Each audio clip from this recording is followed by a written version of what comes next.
Welcome, thank you all for coming. I want to thank the museum for having me out. I'm so honored to be here. I'm a social scientist, so I'm going to science at you for a little bit.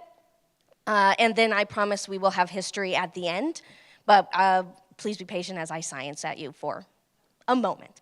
So I am a doctor of communication with a master's in psychology. I specialize in health communication and interpersonal physiology, but I also specialize in media campaigns and messaging, which is also a big part of health communication. And part of that is looking at things like fear and propaganda and how people use messaging for persuasion. So persuasion science is something that I have studied quite a bit. Persuasion is basically the act of giving messages to try to gain compliance or to change people's attitudes, behaviors, and intentions. So persuasion covers everything from what is the best way to get somebody to open the door for you, like, hey, can you hold the elevator, but also media and propaganda and advertising, marketing, and how do we get people to behave en masse or to kind of think a certain way to shape those attitudes, those thoughts, those intentions, values, and beliefs. So persuasion is a very broad thing. Propaganda is part of persuasion. Propaganda is the deliberate attempt to influence public opinion through transmission of ideas, and tends to be most effective when they play on things that people already believe. So it reinforces some fear that they already have, or some kind of information that they already fear to be true. And the thing about propaganda, well, persuasion I teach as both a tool to use to help with compliance, is also taught to be defensive. And one of the things that we teach to defend against are things like propaganda, because propaganda is usually composed of things like lies or half-truths or truths taken out of context or stereotypes, and they can be quite harmful when we're talking about shaping people's attitudes and behaviors. So we're going to kind of talk about these two things. So one of the things about propaganda, as I mentioned, is it relies on stereotypes, and it tries to utilize a tactic called the outgroup homogeneity effect. Now, that's a really big word, but it actually means something very simple, okay? Outgroup means people who are not like me. My in-group are my peeps, right? They're the people that I know, that are like, they look like me, they have my values. They're my, they're my homies, okay? Outgroup are they. Them. I don't know them, right? They don't look like me, they don't talk like me, they don't act like me, I don't know them. And when people are uncertain or they don't know things, they tend to respond with more fear and suspicion. So the outgroup homogeneity effect is a psychological effect that says when we perceive people to be in our outgroup, we can generalize them as in they are all the same, right? Homo means homogeneous or all the same, geneity being to create outgroup homogeneity effect, they are all the same. So those people, right? The them. And when we rely on stereotypes for outgroups, that can lead to things like I'm relying on stereotypes, I'm prejudicing, right? Prejudice is when you decide something before you even know the person or you know all the facts, and that can lead to discriminatory behavior where I treat people differently based on assumptions that are not rooted in truth. We're going to hear a lot more about how those reliance on propaganda and stereotypes leads directly to discrimination, but I did want to bring that up at the beginning. Propaganda has also often used to promote racism and xenophobia, which again is that fear of the other, the fear of the people who aren't us. So, and a lot of that tends to play on anger and fear. And fear is especially powerful and connects with anger quite a bit psychologically, because often when we are afraid, we express that as fear. People will try to combat the fear by being extra aggressive or extra angry, when what they really are is afraid and uncertain. So these two emotions psychologically are very connected together. Okay? So, what are emotions? The feels. I get to teach about feels all the time. Makes me so happy. So psychologically, the academic understanding of emotions is a feeling state that involves very distinctive responses. Emotions are things that are intrinsically tied to us physiologically. So when you feel a feel, your body feels the feel. Your heart rate, your cortisol levels, your hormones, your skin conductance, your body embodies emotions, right? So you can't turn them off, you can't get rid of them. They're in your physiology, they're built into us evolutionarily. Emotions also come with cognitive behavioral functions. So when I feel a feel, I also have some sort of label or some sort of cognitive response to the way that I am processing that emotion, to the way that I'm processing the feelings. And I then will behave and communicate because of those feelings. Emotions and especially nonverbal behaviors, nonverbal communication behaviors are intrinsically connected. I feel a feel and it shows up on my face. I'm afraid and I go, oh, or I'm happy and I smile, right? The smile for joy is one of the most universal expressions across the globe. And people communicate their emotions through those nonverbals and how they're thinking and then how they're behaving. When I feel a certain way, I'm going to behave a certain way. So our emotions are intrinsically connected to our behaviors and the way that we relate to other people and communicate to other people. Now, there are primary universal emotions, and fear is one of those. Science has told us that all people everywhere in all culture are intrinsically born with the emotions of fear, anger, sadness, disgust, and joy. Babies exhibit this immediately upon being born. They are built into our system. If those sound familiar, that's because they consulted with one of the leading nonverbal specialists in the world to make Inside Out. So Inside Out has good psychology. There's your pop culture reference. Inside Out psychology is pretty on point. So would recommend. But those are the primary emotions, and so fear tends to be something that is played upon quite strongly because it is primary, it's there. Now, we have these emotions for good reasons, right? There's a reason that they're built in.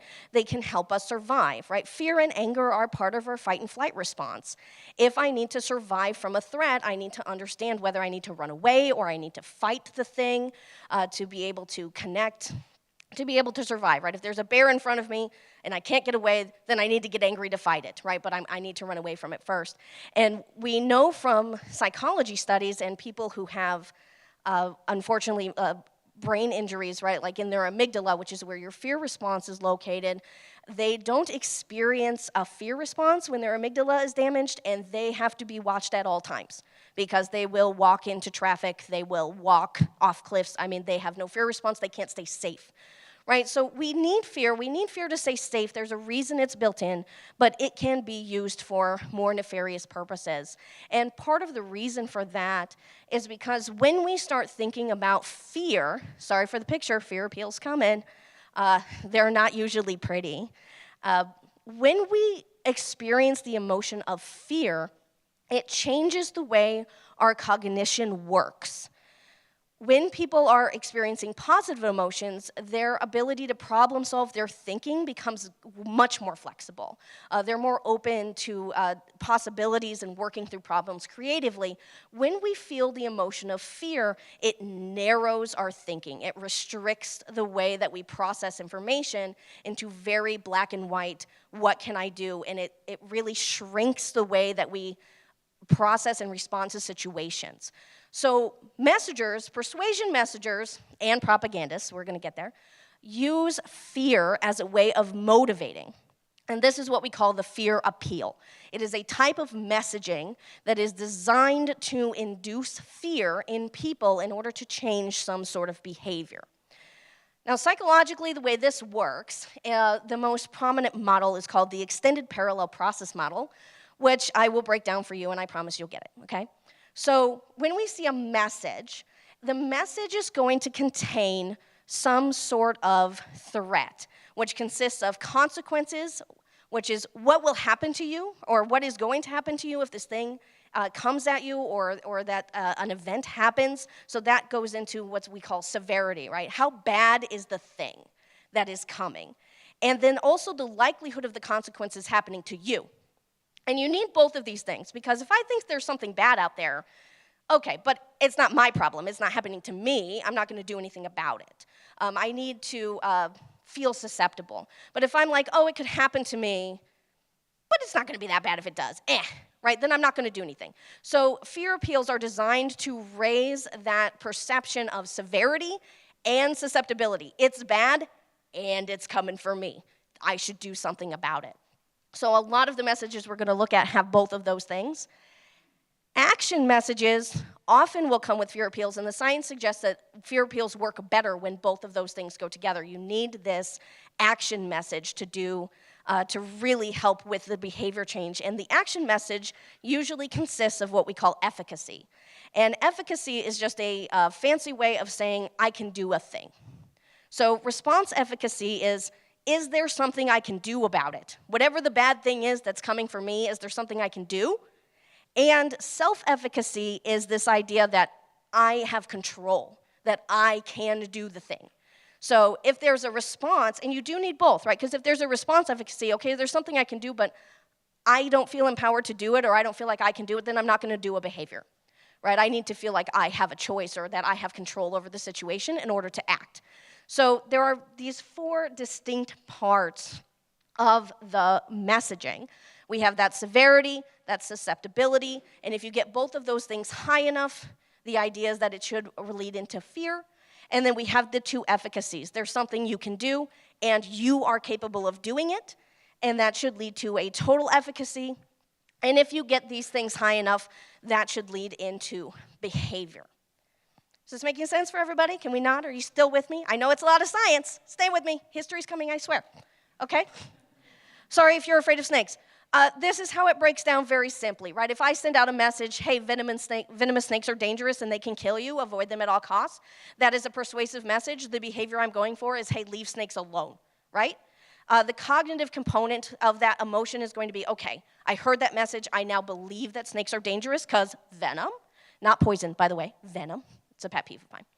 Affective component, affective is just a fancy way of saying emotions. So I am scared of snakes, right? That's the fear. I believe they're dangerous, so now I'm feeling the fear. And then the behavioral component that hopefully arrives from a message like that is I will avoid snakes, or I will scream if I see one, and I'm going to make lots of noise when I'm walking the trails so that the snakes know to get away, right? That's the idea. So that's how fear appeals are designed to work. Now, a lot of communication scholars and psychological scholars, persuasion messengers, will use fear appeals for health reasons or to help people avoid danger. So one somewhat constructive way of using this is to say, okay, here's a thing that's bad, and I would like to encourage you to not do the thing that's bad, right? So anti-smoking campaigns have been around for decades. You have the blackened lung, right? Look at the severity, right? Is bad. Efficacy message, quit, right? Don't do that. This is an anti-meth ad, right? Again, the severity is supposed to be there. Is bad. Don't do that. Smoking kills, right? That's the is bad. So a lot of some health messages are designed to raise that fear of if you don't take a corrective action, bad things are coming, and they're coming for you, and we want you to be healthy, so please don't, right? Please don't smoke. This is also used a lot in risk communication, right? Like, tornadoes are dangerous. Please watch out for them. Listen when the sirens happen. Please take cover. When hurricanes come, right? Please evacuate. The hurricane is coming, and it will be bad, and it will hit you, so could you please get out of its way? Please don't go surfing during the hurricane. I cannot tell you how many people surf during hurricanes. It's insane, right? And there's constant messaging. Do not. Just don't. No. Bad, okay? So sometimes we use fear appeals for those kind of messages. This is a very old one. And this is heroin. This is what happens to your brain after snorting heroin. And this is what your body goes through. Wait, it's not over yet. This is what your family goes through. And your friends and your money. And your job. And your self-respect and your future. And your life. Any questions? So you might remember this one from on TV. It was a very popular anti-drug ad, especially when I was growing up. It's a very classic fear appeal, right? The act of hitting and the destruction with the pan, with the egg, is all about that severity, right? It's bad and it's coming for you, and it's meant to evoke that emotional response. And then the language used is about susceptibility, right? You, this is what happens to you when you do drugs, right? This is you and what happens to you and your family, right? So there's a lot of severity, there's a lot of susceptibility, and it's designed to say, like, hey, maybe not drugs, okay? Maybe not, maybe bad. So that's the kind of thing that we're used to seeing from fear appeals when they're used somewhat constructively. There are lots of examples of fear appeals that are used not constructively and very unethically.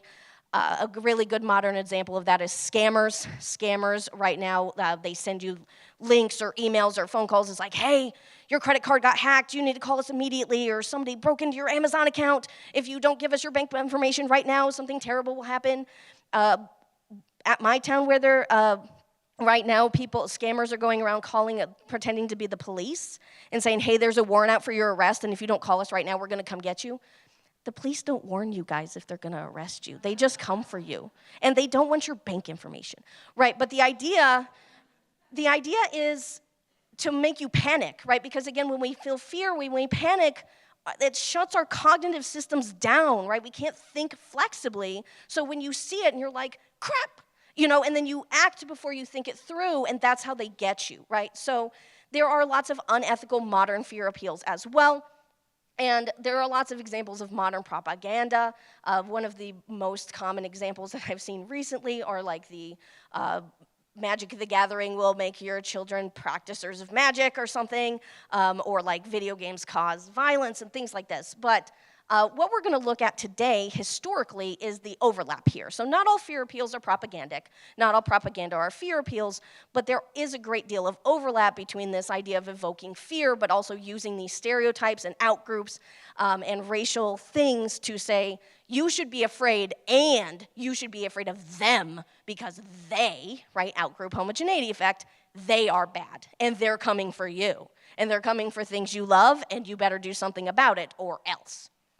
You guys follow me? Fear appeals and propaganda. Okay, so let's start. See, I promised. Here it is. I do want to warn you again that we're going to look at a bunch of racist stuff now, and racism bad, okay? These are all bad. Fear appeal, propaganda bad, okay? So propagandic fear appeals in World War II, this was very common. These are some very general ones. You have the he is watching, right? This nebulous, shadowy, scary figure, right? It's a they. This is a they, he, them. Very dark, and the you, right? That is the susceptibility. He's not just watching, he's watching you, and I do mean you, right? Individually. He's coming for you. We have the stomping on values, right? The church and the institution, so that is part of the severity. If you allow this bad, again, faceless threat to come, it's going to squash everything you love and care about. It's going to squash your beliefs. And then, of course, the children. Propagandic fear appeals really play on vulnerable populations, especially children, especially women, right? So, but children are very common. We must protect the children at all costs, right? Here's some other very general ones. This is still a very common thing that is said. Careless talk got there first, right? Loose lips sink ships. Again, there's lots of severity here, right? This people dying. If you talk, yes, somebody will die, right? And that is very severe. And what can you do about it? Stop talking. Don't talk, right? Loose lips sink ships. This is, I was a Navy wife for 12 years. My husband was in the sub force, and this is still very much drilled into us all the time, right? You do not talk about the boat, and you don't talk about when it goes, and you don't talk about when it comes back. No, right? So this is still a message, but you can see in these artifacts here, right? The guy drowning, he's already dead in the parachute, the whole ship going down. Severity, it's going to be bad. Be afraid, or you're going to have consequences.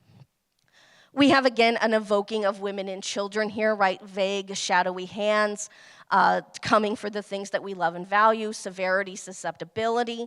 And then also, when we're starting to see efficacy here, right? Buy victory bonds. What can I do? What's my response efficacy? Buy war bonds. Can I get them? Of course you can. We'll make sure that you know where they are, right? So a lot of propaganda is used to spur that behavior. Buy the war bonds, support the war effort. That's what they're trying to get. This again is about keeping quiet, right? Shush, right? That's again a shush. But again, the efficacy is here, where you need to behave in a certain way, and this is how you help the war effort. And here again, we have them coming for the homeland, right? They're coming for us and our children and our wives and our values and everything that we love. So we need to, our homes are in danger, right? Danger now. That's the severity. Not just vague danger, danger right now, right? That's why it's underlined. Now, right? That's trying to up that fear. Now, we're not the only ones that do this, obviously. Fear appeals have been around forever. So I found these examples of Japanese fear appeal propaganda that showcase the Americans. And one of the common themes in Japanese propaganda was to show Americans as, these are called oni, I hope I'm saying that right, or demons, to say they're coming for us. And a lot of Japanese heard messages that vilified Americans as much as we vilified them, and they were quite concerned about troops coming in and getting to their home and to their wives and to their children. So they're also experiencing this same level of fear. So you can see here we have a couple Roosevelts of the puppeteer controlling the war effort in this kind of Frankensteinic demonization, and then the demons sitting on the bones, right? Very severe and also very dehumanizing, right? We're not people anymore, we're demons. This is another one with Roosevelt kind of sneering and presiding over the death with the family mourning, right? Again, the women and the children are suffering because of these people that you should be afraid of that are doing these horrific things to us, right? So we're not the only one using fear appeals. The Japanese also used fear appeals, but we did this to them as well. So we see, again, now we're bringing in the stereotypes, the dehumanization, the reliance on these kind of trying to get these prejudices. A lot of the themes that we see here are the same, right? We have threats, we have these monstrous depictions, very animalistic, long nails, sharp teeth, the weird eyes, coming from behind, right? Kidnapping the women, kidnapping. We see women in all three ones here, again, vulnerable populations. They're coming for you, they're coming for your wives, right? They're coming for your values, and they're not human. Another theme that we see a lot, and we're gonna see this more, is this like sneak attack coming from behind. After Pearl Harbor, a lot of the themes around the Japanese were that they will always stab you in the back, that they're not gonna shoot you in the face, they're not honorable, right? And that's all part of that dehumanization. This one at least has some efficacy, right? Again, we have the invest in war bonds in order to promote, but these two are straight fear. Right, this is just, this person is bad, they're unhuman, and we need to do everything we can to fight them. This one was specifically about a bill, so the Japanese fish coming for the fish industry. And this one apparently was quite effective. I looked this up, and they did end up voting no on this bill. So this campaign was quite effective in getting the law passed that they wanted. So they're killing our salmon industry, and our boys in service need the salmon, so we need to fight them as much as possible to make sure that our troops get fed, because now we're influencing the troops as well. Tokyo Kid is a very common one. He's going to come back again later today. And again, we can see the demonized teeth, the very sharp teeth, the bloody dagger. And notice in this one, it's behind his back, because again, they're gonna stab you in the back, right? That they're coming and they're sneaky. And these two have they have efficacy messages, material waste and scrap. And again, don't waste things. So there were a lot of messages where the efficacy was, support the war effort, don't be lazy, go to work, make sure you're on time, right? Don't waste any materials. Keep everything so that you're not empowering the enemy by being wasteful or lazy, right? You need to commit 100%. So there's this behavior that they're trying to get out of this, but you see these very demonized depictions, right, of the Japanese. And this continues, right? Here's the sharp teeth, again, with the kind of the fangs. This one is, please be safe driving, right? You're helping the enemy if you drive dangerously, if you're getting into a car wreck, if you're endangering people on the home front. We need to focus everything on the war, so like, please drive safe. in order to support the war effort. And this one is, again, about not being absent, right? Don't be absent last week and lose those man hours. We need every single man hour, so you better be at work, because if you're not at work, then this evil Japanese guy is just laughing and laughing in Tokyo because you decided to be lazy that day. How dare you, right? So that's the entire point of these kinds of messaging in order to really bring this up. However, we have a lot of fear appeals, and the problem with fear appeals is, for some scholars, is that if you overuse them, you can get the response you don't want, right? We're trying to motivate behavior. I want you to hide from the tornado. I want you to support the war effort. I want you to not smoke, and I want you to eat healthy, and I want you to exercise. But in this case, what do we want to do? We want to support the war effort. We want people to join up, right? The number one thing they need are bodies, right? We need our soldiers to join up. So the enemy is terrible. They're coming for everything you love. Go sign up. You can protect the homeland, right? Get in the front line. Go do it. If you overdo the fear, though, humans, psychologically, we have a fight or flight. Too much fear, and you can get a freeze response or an apathetic, nihilistic response. So if I'm too afraid, then I might just stay paralyzed, right? I might be like, oh no, I ain't joining up. Did you see the teeth on this guy? No. Did you see the bloody dagger? No, thank you. No, sir, right? And that's not what they wanted, right? You don't want that freeze response. And we don't want that in health communication either. We don't want you to be like, the tornado's coming, crap. And then you just, it's not helpful, it's not constructive. We also don't want what's called this apathetic or nihilistic response, where people are like, yeah, I get you. It's bad and it's coming for me and there's nothing I can do about it. When you do fear appeals without efficacy, sometimes you get this like, all right, the tornado's coming, crack a bottle. I'll go stand in the front yard and toast to it as it comes for me. Also not good, right? That's not what we want. We want you to go away.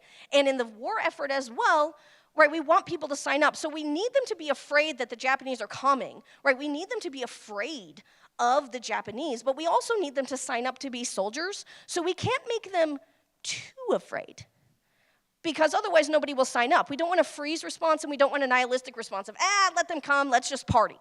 And then when they invade, we'll just deal with it, right? We don't want that. That's not good either.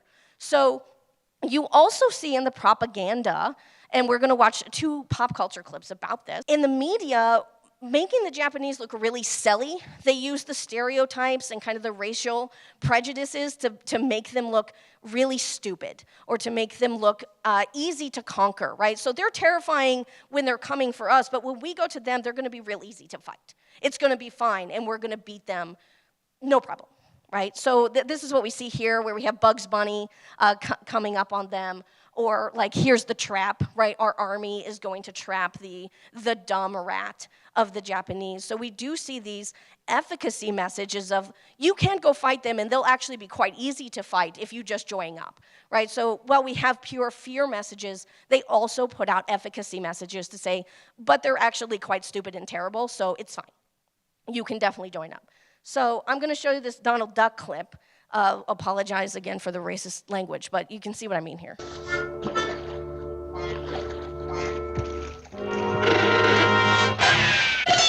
Oh, so, accordance. Oh, I beg my pardon. I bow my stomach at you, very reverent. That's all right. Happy cherry blossoms to you, please. My boy, that's all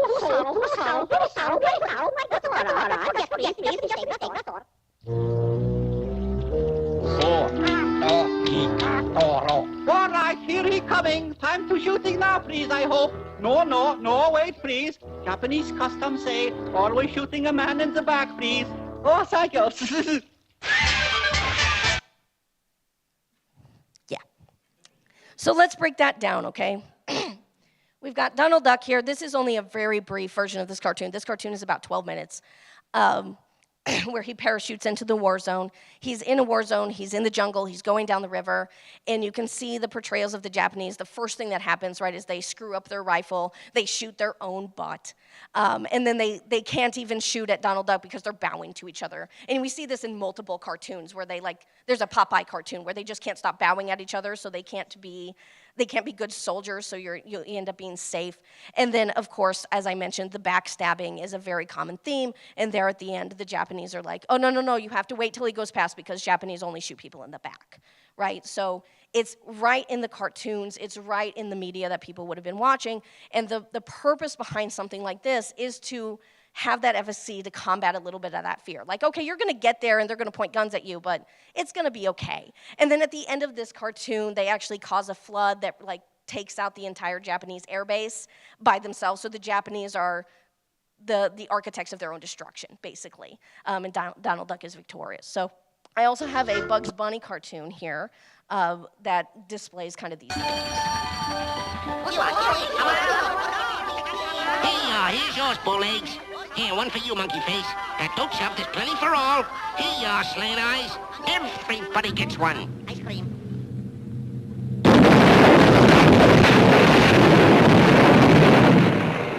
Well, that's that. Oh, just 1 minute, Joe. Just 1 minute. Oh, you no get away from me. You wait. I got the free one. Believe me, sweetie face, it's a pleasure. Business is booming.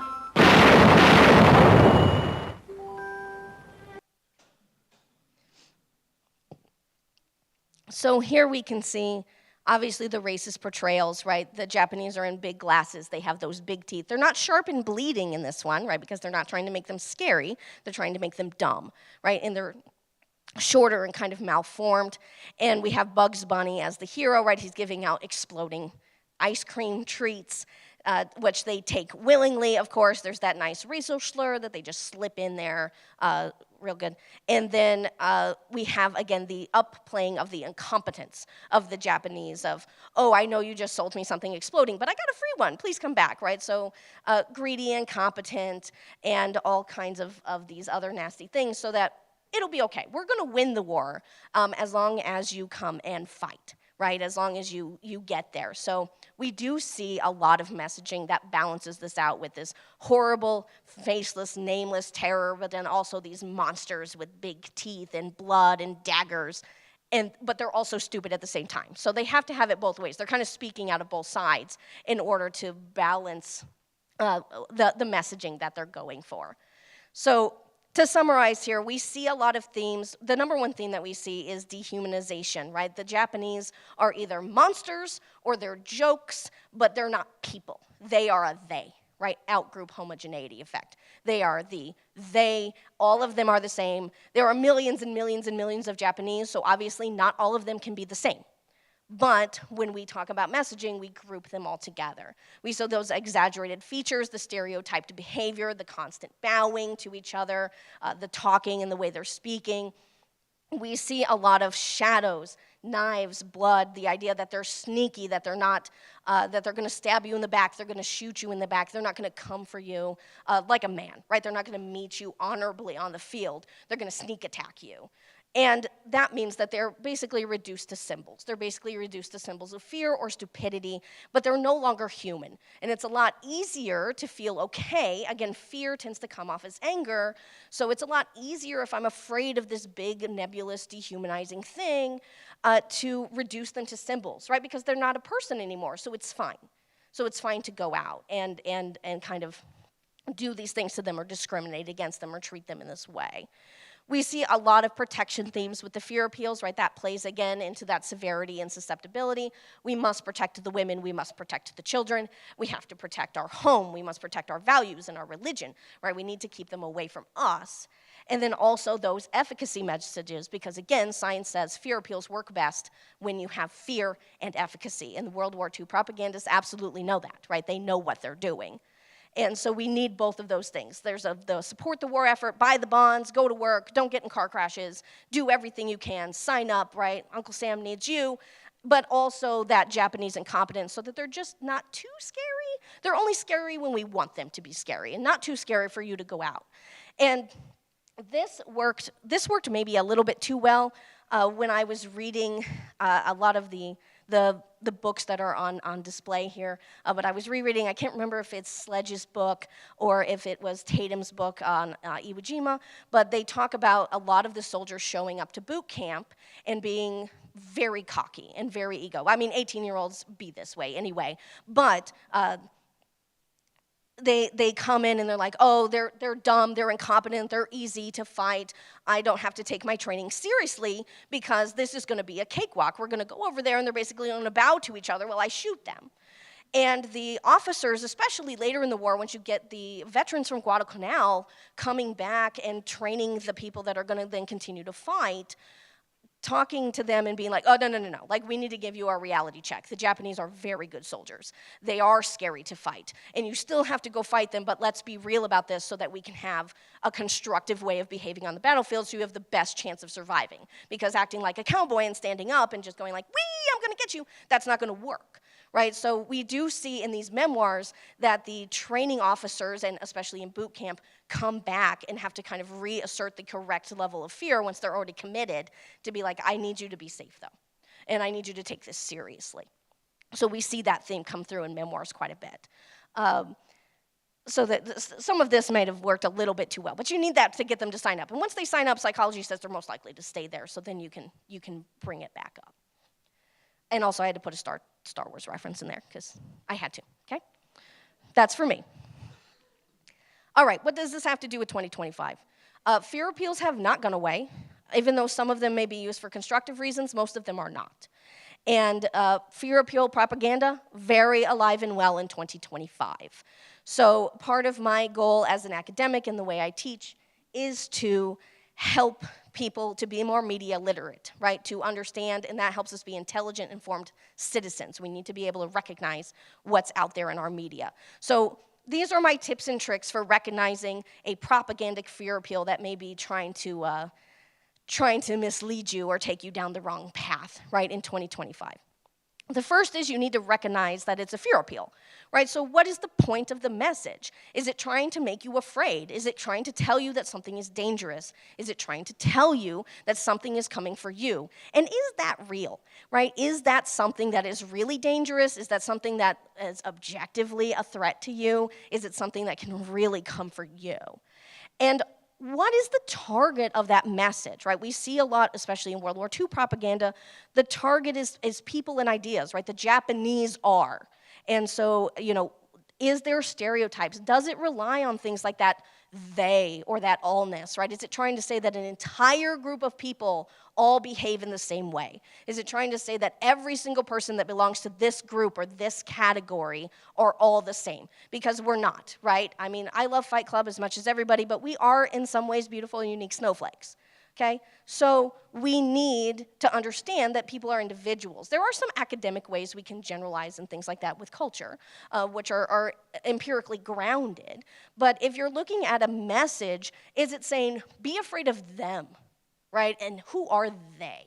And what is the them, right? So identify, are there stereotypes here? Are there a they? Are they attacking a huge group of people that are actually much more nuanced and complicated than that? Are they attacking an idea? Right, that is probably more nuanced than that. Does the message invoke a vulnerable population? So many propagandic fear appeals, like I pointed out here, rely on we must save the children for the sake of the children. Sometimes we do have to protect children. I'm not saying we shouldn't protect children. We should, right? But if they use that, that is a little red flag to be like, maybe I should look at this message a little more critically just to double check. Right? Are we really protecting the children, or are they trying to just get at me, right? Because everybody can agree children should be protected, right? So does it invoke those vulnerable populations, the women, the children? And then what is the goal? What do they want from you, right? Do they want nameless fear? What kind of action are they trying to get? Is it a prejudicial or bigoted action, right? Is it, please, I'm a scammer and send me all your money, right? Is it constructive? Is it really good for you? Is it not good for you? So think about the goal. And then lastly, being able to check, okay? I'm a scientist.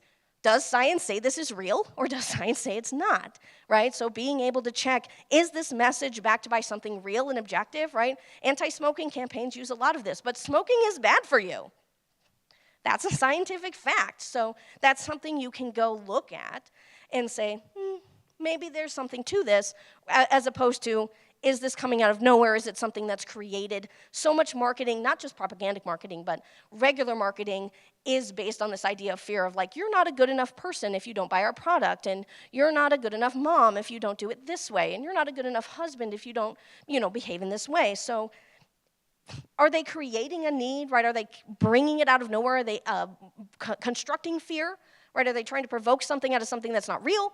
Or is there something we can go look at that's verified, that's empirical, that's solid, and say, okay, this may be something. I mean, tornadoes are a thing and they will take your house. That's just science, right? There's tornado science to say we should probably take cover. Storm chasers, are also quite safe, and most of them are scientists, but they do their own thing. So what is it backed by? And I would encourage you to do that because we are endued with messages. Persuasion scientists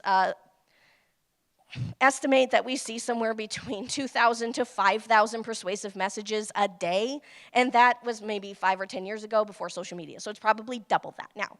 Okay, so you need to be cognizant of the messages that are out there and be able to think them through and be aware of the media literacy so that you don't fall prey to these fear appeal, propagandic things that can lead to very bad circumstances, right? They did not treat the Japanese very well in the country, and there was a lot of racial prejudice, as we talked about yesterday at the panel, right, in the war. So we need to be aware of what's around us and what's going on. So thank you. Thank you, Dr. Ponivas. This was such an excellent look of the psychology of fear appeals and how it relates to propaganda, but I really love that you tied it back to 2025, the relevance, which we mentioned at the beginning is so incredibly important. So joining me is Dr. David Shields, our museum director. We are going to help moderate a Q&A for you. Raise your hand and keep them up, and we will get to you. I think I've discovered the very first question. I have one. Are you concerned or studying more about the increase in fear appeals as a result of AI and the ability to produce videos and content that looks so real that people won't understand that they're not real? Yeah, AI is terrifying for this kind of thing. A couple of years when I first started teaching, I could say things like, you can check for photographs. I mean, photographs tend to be more real, and you can check for this. Nope, not anymore. There are ways that you can kind of double check for an AI photograph. I mean, people tend to have too many fingers, or there tend to be signs. But if you're not trained to look for those signs and you're just scrolling through Facebook or Instagram or something, people can make things that are completely fake that look very real, especially to the uncritical eye, instantly, and it is not good. It is very bad for media literacy, and I don't love that. Oh, Professor, great presentation. I'm a marketing professor, and I was just teaching fear appeals Bingo. In a recent class. With the expansion of social media and to the first question on AI, are you kind of studying just the amplification of that around fear appeals? Because you with AI messaging on social media, it just adds to this environment of propaganda, probably more negative than positive, unfortunately.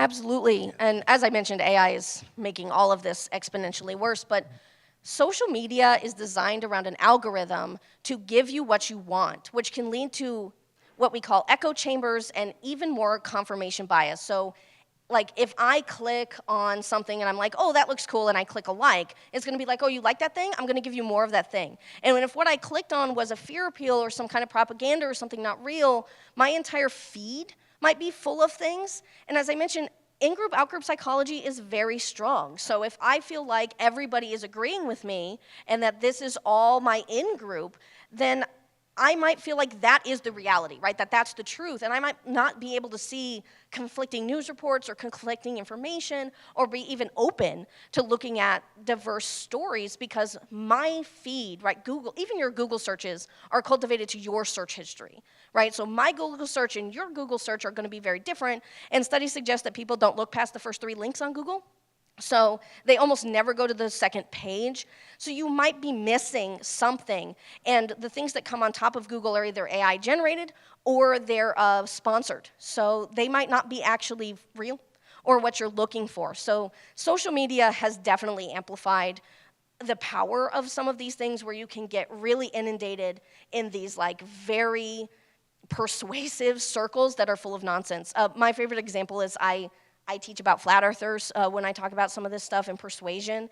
And so to research them, right, I go to YouTube and I start watching their stuff, and it assumes that I am now one, and so it just offers those to me all the time. And if you watch that stuff long enough and it's 4 a.m, it's like, it's starting to make sense. I gotta stop, right? You gotta stop. It can suck you right in, so you gotta watch your algorithms. Yeah, they're making it worse. I had a quick question. The use of imagery in some of these ads and things, this may be a bit of a tangent, but it struck me as straight out of Strange Tales or Weird Tales, and that sort of thing. So did those come out of people that were influenced by these, or did these come out of prior works that sort of influenced them? That's a really good question. I don't know. I'm not a media scholar primarily. I'm more of a message persuasion social scientist. So as far as the influence back and forth, I really can't answer that. I'm sorry. Yeah. It's a great question, though. I'm going to look it up. Yeah. Hi. Sorry. I'm a member of a proud World War II Dutch-American family, and my family survived concentration camps in Indonesia. So I've carried forward, this message as well as the caution.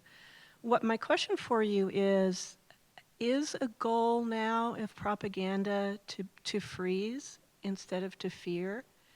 Because so many well-feeling people, well-meaning people, and people who I know are passionate inside about the values they grew up with seem to be inactive. I think some of this, even if it's not necessarily a freeze, like don't do anything, right, which is still constructive if that's your goal, right? I just don't want you to interfere with my agenda. Freeze might be the goal, or the behavior that I'm trying to persuade you to do will be this, right? Or just go along with it. Or fear appeals are often used in those cases, right? I've read memoirs of people who lived in cities near concentration camps, right? And they knew. And the idea is like, but my family, like if I speak out, they're going to come for me, right? So it's still a fear appeal that kind of, as you mentioned, promotes them not to a behavior, but to an inactive behavior, right? To, I'm going to behave as if this isn't happening so that I can protect me and my own, as opposed to standing up for people that I should be standing up for. So yes, that's absolutely part of it. Mm-hmm. That's a great question. So these days we don't have much in the way of propaganda posters. We have memes. And there's meme generators, so anybody can make a meme from a simple template. And a lot of these memes are being made by hostile actors that are part of an organized efforts from people that perceive us as their enemy. And they're trying to communicate with Americans to make us think things that aren't quite true, or make us, try to force us to make bad decisions that'll ultimately, do harm to so that we do harm to ourselves rather than so they don't have to do harm to us, that sort of thing. How does that play into a lot of this with the memes and just the distribution networks? Yeah, I think that's a great point, right? In some ways, the traditional like newspaper or magazine pamphlets, or where you could print this kind of stuff that we've been showing historically, that's gone more by the wayside, right? Most people don't subscribe to a physical newspaper anymore, or as much of a physical copy. And so we have the news people adjusting in that they're going to put the most sensationalized headline they can to make you click, and then, right, you only get so many free ones so that then you subscribe, right, so that they can get your money somewhere because they're desperately trying to stay relevant and survive. But also, we still have this visual media, right? Things change, but things stay the same. And you do have these meme generators, and studies show that on social media, people pay a lot more attention when you have a photograph, right? If you have a photograph or a meme or something, especially something funny. And as you mentioned, anybody can make one, and you can make one instantly. Actually, that's something that I had my students do while I was gone. I make them make memes about theories while I'm gone, right, using free meme generators. But that does increase that. I can, with no knowledge, no evidence, no science, right, no facts, be like, I think this thing is bad, and I can shove, like a baby with the bad thing happening and have the messaging, and then it can go viral, and everybody's like, oh my God, this is happening. It's not happening, right? And that's not necessarily a totally new thing. I mean, I remember I loved Ninja Turtles, and there was this scare like, oh, kids are going down in the sewers because Ninja Turtles. That never happened. That's not a thing. But modern day, right, you can have that meme and then millions of people see it and you're like, oh crap, and it creates that fear, and none of it's based in reality, but it's so accessible, right? It's so easy to just create a meme. So I think that's a good observation, right, that memes have kind of become that more visual language through social media, because people are going to pay more attention if you have photographs. They pay attention to your text more. All right. Thank you so much, Dr. Ponivas.